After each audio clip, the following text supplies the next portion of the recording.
Welcome to that Sunday show with Fred. He's Fred White, former Tennessee safety of VFL for sure.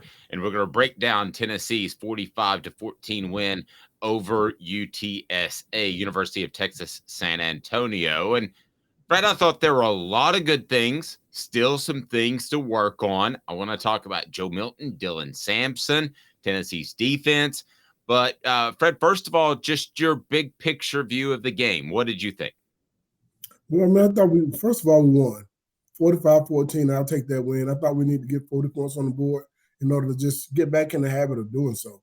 We averaged over 40 points a game last season, and just trying to get to that point again this year. Anytime we're scoring 40 points, usually we win the game.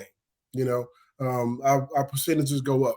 And I wanted to see us be able to move the football, dominate up front, and those type of things. And I thought we did on both sides of the football. Could have done a little bit better against the pass against them, but I'm going by high standards over here. Remember, I tell you, 290 yards or less, well, maybe 300 yards. They had 319.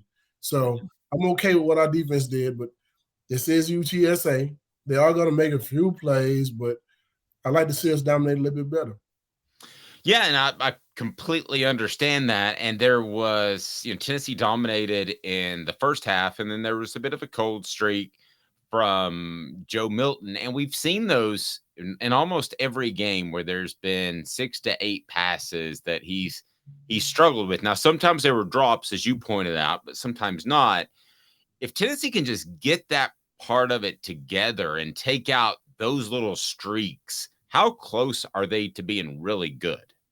I think really, really good. And keep in mind, too, if you look back last season, I know Henry Hooker did a lot of great things, but every game, around third quarter or 1 or 2 drives, it would be the same kind of way.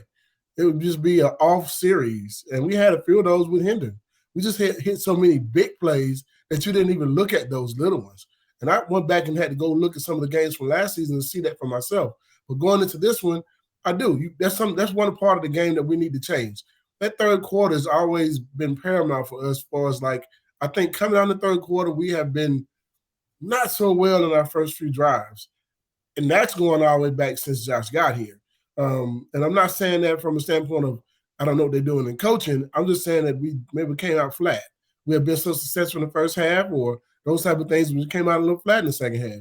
And we got it going again. But I've seen those. We had a few drives throughout his career here that, you would have one of those drives was like, dang, what just happened? And then all of a sudden it picks up really fast. But then too, you got to make plays. I mean, guys got to make plays on their own too. Couple balls that were thrown that weren't on the money. I think once we hit a few of those deep balls, I think Joe will settle down even more as the season goes along. And I'm hoping that's the case. And I feel like that is the case. I'm very optimistic in that happening. He's inches away on one touchdown pass he could have thrown down the sideline in the second quarter there. That could have been a touchdown easily. Those are the ones you want to be able to hit, though. Those wide open passes, NFL games, those are hit. College games, if you're going to be an NFL type quarterback, you need to be able to hit those as well. And there was the miss to squirrel wide on the deep slant too. So I want to ask you more about Joe Milton's performance and why I think it's pretty much set in stone that barring an injury or a really, really bad run, he is the guy. And I want to tell you why I think that and see if you agree. That Sunday show with Fred is brought to you by our friends at Harrell Group Security Solutions, leadership experience specialization, addressing problems through unique mission-specific mitigation techniques, making your children safer one school at a time. If you're at a private school, your child is, you need to go to the administrators and say, have you heard about Harrell Group Security Solutions? Because they've got well-trained security personnel that can take care of your children. HarrellGRP.com, HarrellGRP.com. And we're going to get them in public schools as well before too long, too. So, Fred, my take on the Joe Milton thing is I think he's certainly playing well enough to keep his job. I also think that he tweaked his knee before halftime, yet he ran out there. And it would have been easy for Josh Heupel to say, with the backdrop of the game's kind of out of a hand, Joe Milton tweaked his knee. Let's take a look at Nico at the beginning of the second half. To Tennessee didn't do that. And I think that tells you right there, whatever somebody might think of Milton's play, he's Josh Heupel's guy until something big happens. He is. And I believe so too. I believe he deserves to be. And one interception in the entire season. That interception came because he had pressure in his face. And the ball he was throwing was going to the right guy. Had it not been hit, I would like to see what would have happened. It could have been a touchdown pass. There's one guy there, but he was running free. He threw it to the right guy, made the right read. And those are the things you look at as a coach. Can he get the ball there? Yes. Did he make the right read? Absolutely. Did he try to force it? No. Those are things you got to look at. And sometimes when you have a young quarterback, a Nico or a freshman guy, he may just try to fit it in there just because. Now keep in mind, Joe has one of the strongest arms in the game. But he doesn't necessarily just try to fit balls in places just because he has a strong arm. He makes the smart play. And that's what you need as a quarterback. You don't want a guy who's going to make a lot of mistakes or force things. And he doesn't. He plays within the offense and he plays within what the defense gives him. And I see that and I understand that. Now, we do want him to be able to hit those deep balls with more consistency. Missed a few of them in the second half, missed probably about 4 or 5, maybe 5 deep balls we missed. But keep throwing them. It opens the offense up. It opens up for the run. You had over 300 yards rushing. You know why? You can also open those running lanes with those passing lanes. And also him doing one thing, pulling that ball and running for the 81-yard touchdown. Doing those things consistently throughout the games, I think can help us on offense. So I think his play overall was pretty good. Now, like I said, there's a few passes that I know you'd like to have back. But he didn't throw an interception with those passes. I'll take an overthrow over an interception any day. Yeah, and I thought he gave us. I thought he gave everyone a glimpse of when he stepped out of the pocket and hit Ramel Keaton down the sideline, and that ball was absolutely on the money. And I do want to ask you about all the screen passes because that's something that's bothered some people, but I think it's appropriate at this point. That Sunday Show with Fred brought to you in part also by our friends at the Hemp House. And check this out. We got the Big Orange Crunch. The Big Orange Crunch has the 100 milligrams of the Delta 9. So check it out. I'll get you one, Fred. And you can get it at the Hemp House, the premier hemp dispensary online with a wide variety, great selection, and strict standards to ensure that you only get the best quality in CBD or Delta products. That's hemphousechat.com. Hemphousechat with 2 T's.com. The Big Orange Crunch. Try it out. So I hear fans say, oh, call the screen pass. And everybody has a complaint. With Philip Fulmer, it was the hand clap. You probably remember that fans didn't like. But what are you supposed to do if defenses are dropping 7 and 8 guys deep in the coverage? You've got to complete some passes via screen or underneath to get people to walk up, as well as running the football, which Tennessee's been okay at. And I see Josh Heupel, Fred, kind of learning how to use Joe Milton with what the defense is showing him. I thought there was a real progression in what they were doing together and their chemistry in the UTSA game.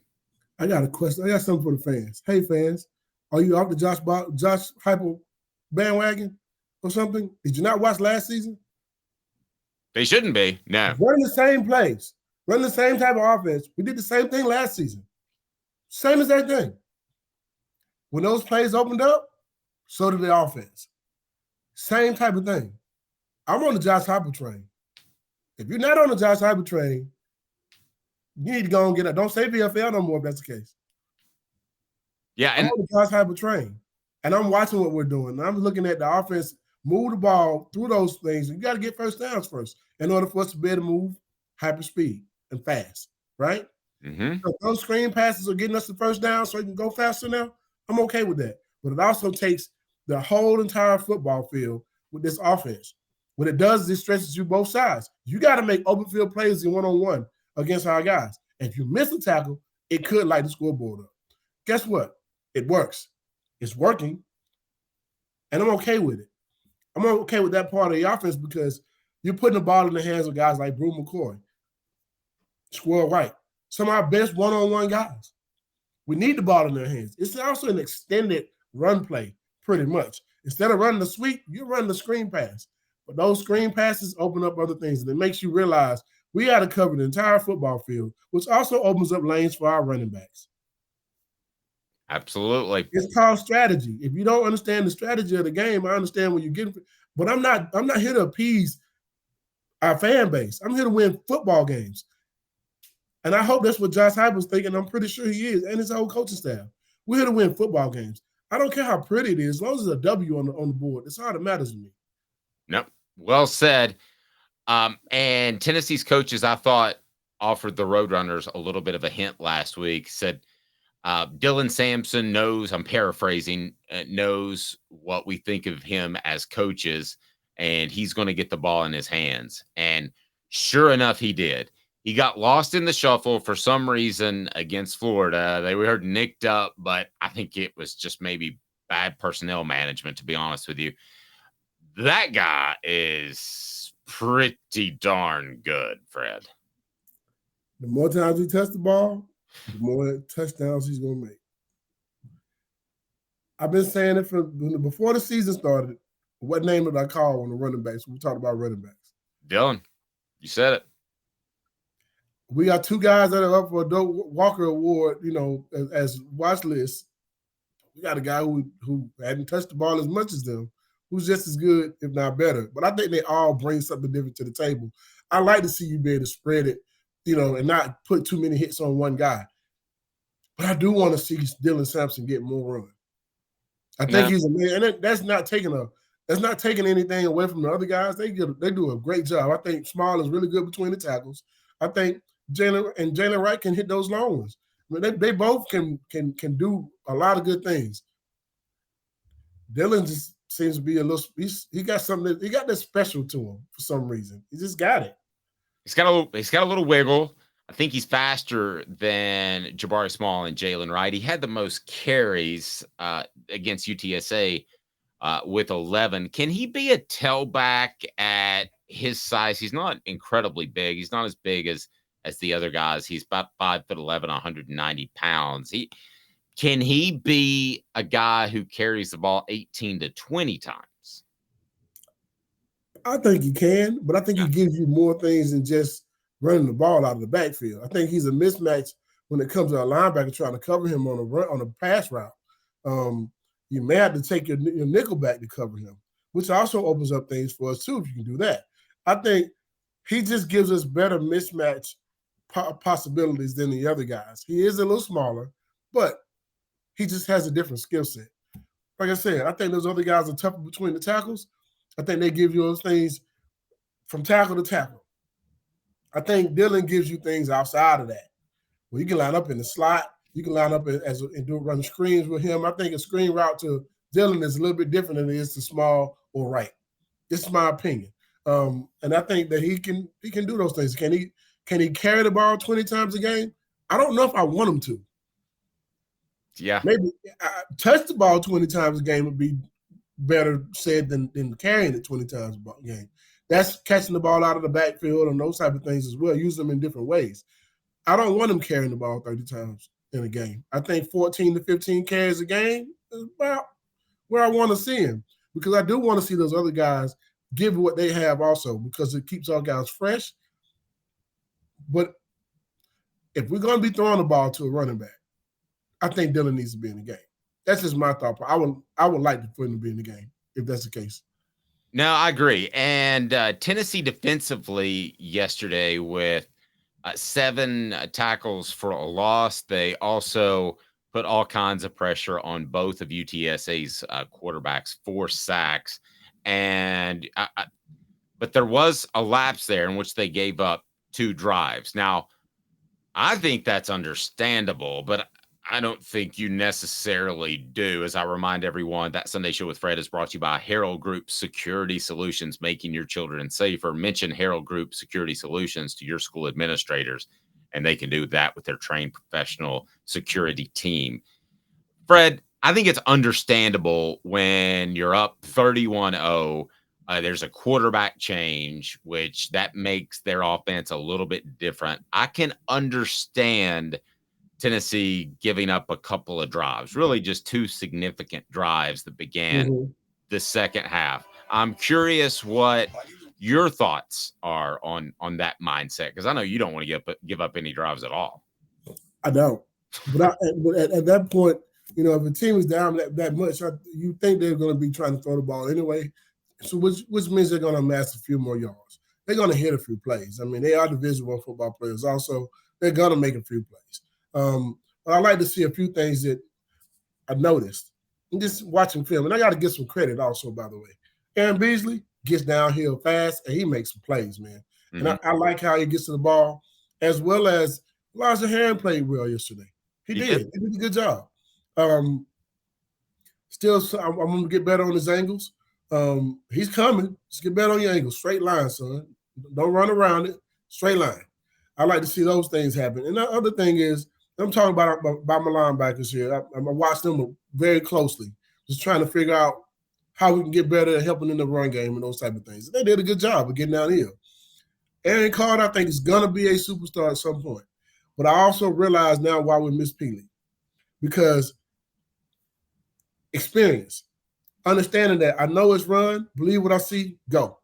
Don't take a step. Don't take a step sideways. Don't half step it. Not half step it. I guess so. More so, don't hesitate. When you see something, believe it, go. And I think that's the one part of Aaron Carter's game right now as a freshman that he wants to make sure he's right. Sometimes you need to just believe what you see, go. He's making good plays, but believe what you see and just go. And those things, I think, will get better as the season goes along. But those are going to be the things that are going to help us win games against the South Carolina, win games against the Texas A&M, or have an opportunity to win one against Georgia and Alabama. You got to be able to do those things and just knowing that believe what you see, get downhill, and go make some plays. Defensive line, I think they did a pretty good job also. It is UTSA. Let's get off some blocks. And if you get double teamed, you cannot make a play. Don't get drove back. Tuck your knee and create a pile. There you go. The running back is there to jump over that pile, but it also frees up visibility for your safeties and your other linebackers that are trying to get to the ball. So those are things that I like to see us get better at. It didn't happen on a regular basis, but there's sometimes where if you got a double team on you, don't get pushed back. Make a pile. Create that. Yep. Click that like and subscribe button, and on Sundays, you can get the Big Orange Crunch. I got it right here. Big Orange Crunch with the Delta 9 in there from Hemp House Chat. That's 2 T's, Hemp House Chat with 2 T's.com. And I'll tell you what, you get 50% off, but that's just on Sunday. Any other products at hemphousechat.com, you can use the promo code HOOKED and get 10% off. Fred, as a player, as for motivation, do you believe in revenge games? South Carolina pretty much destroyed Tennessee's season last year. Does last year's game have any effect on this week's game against the Gamecocks? Yeah, it does. You need to be thinking about that loss. You need to be thinking about how they came out and they played against you, because they're coming in thinking they can do the same thing they did last year to you. And that's got to be the thought process coming in. We derailed their season. Yes, we did. And we had our best game of the year against you guys. So they're coming in thinking they can do that same exact thing. But my message would be also to not just to our players, but our fan base. Our fan base, we need you guys to be loud like they were here last year. They were in the game, the entire game. Our goal for any game team that comes into Knoxville is to make them call at least 2 timeouts in the first quarter, so that they can that takes away their ability to be able to do that right before the half type of thing, right? If it's close right before the half, they only got 1 timeout left. They got to figure out when to take that. If we make them take all 3 of those timeouts in the first quarter, it'd be amazing. Same thing in the second half. Get them to the point to where it's so loud that they can't communicate, so we can take the ball out of their hands when we need to, or get them out of rhythm. We did it a few years ago against Florida. Florida came to town, not this past season, but the year before. We had Florida here, and we were so loud they had to call timeouts. I think, and then it came back later on in the game, but I think not having those timeouts to be able to stop and change the momentum of the game type of things, it helps. It also helps your defense play better too. Less communication for their offense, better for our defense, and then it's quiet for our offense to be able to focus on what they have to do. But I think this is a revenge game. Not just a revenge game. It's to show you guys don't belong on the football field with us type of game. I need our defense to come out and play and hit them in the mouth. But I also need our offense to hit some of those deep balls. I love to see Joe be very decisive in whether he pulls it or runs it and not just give it every time. I think those things will help our offense and help our running game. It helps our running backs when Joe does that. Yep. That 80-yard touchdown run, with him pulling it a few other times in the game, he pulled it. It helps our running game that much more by doing that. No doubt about it. Hit that like and subscribe button. He's Fred White, That Sunday Show with Fred, brought to you by Harrell Group Security Solutions, with you each and every Sunday. For Fred White, I'm Dave Hooker. This has been a presentation of Off the Hook Sports.